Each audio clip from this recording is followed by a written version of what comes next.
Shamarran waa'ee qaama saala isaanii maal beekuu qabu? Maatiin si mararree dargaa jaalalaa siiniin harkee baree mootummaan jaalalaa. Yeroo baay'ee waa'een walqunnamtii saalaa yeroo odeeffamu hawaasa keenya biratti akka waan qaanii fi safuutti ilaalama.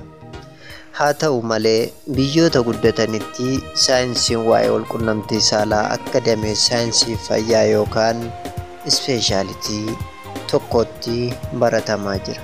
Kanaafuu dhimma kanarratti barnoota qabaachuun jireenya keenyaaf barbaachisaa ta'uu hubanna. Waa'ee barnootaa irratti saalfiin gonkumaa hin barbaachisu. Tole, gara yaada jalqabaatti yoon deebinu qaamni saalaa shamarranii yookaan buqushaan qaawwa banaa keessa garaa yookaan abdoomeen ala nafa isheetiin wal qunnamsiisa. Kun immoo osoo buqushaa dabalatee qaamonni wal hormaata biroo sirna ittiin dhukkuba ofirraa ittisan hin qabaanne ta'ee jaarmonni ijaan hin mul'anne akka salphaatti karaa buqushaa galuudhaan qaamota wal hormaataa kanneen akka gadaamessaa fi oovarii dabalatee hanga haguugduu garaa keessaa mar'imaan tiruu garaachaa fi kan biroo weeraruu danda'u. Maloonni uumamaan buqushaan qabu kunneen maal fa'i? Buqushaan dubartii gogaan keessoo ishee dadacha'aadha. Dadacha'uun gogaa keessoo ishee kun immoo baakteeriyaas ta'ee jaarmoonni biroo akka salphatti sololaatanii hin seenne dhorka. Sababa baakteeriyaan balaa hin geessisneen buqushaan keessa jiraatu soorata isaanii irraa asiidii oomishuuf.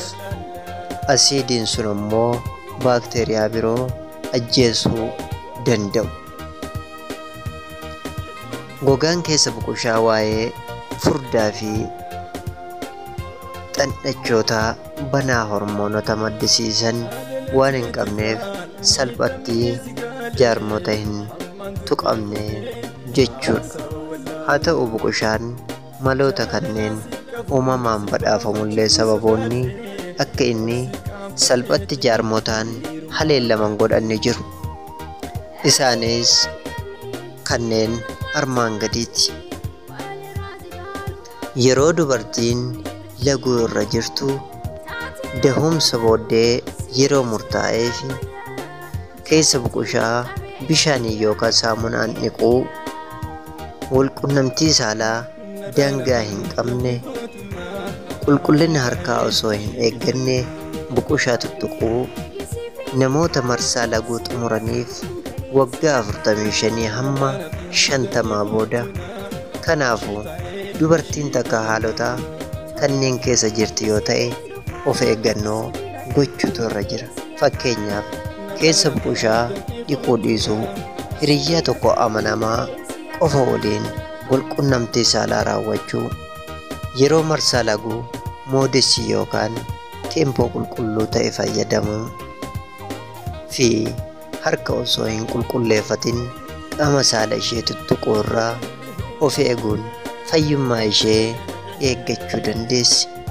Waan na dhageeffattaniif galatoomaa.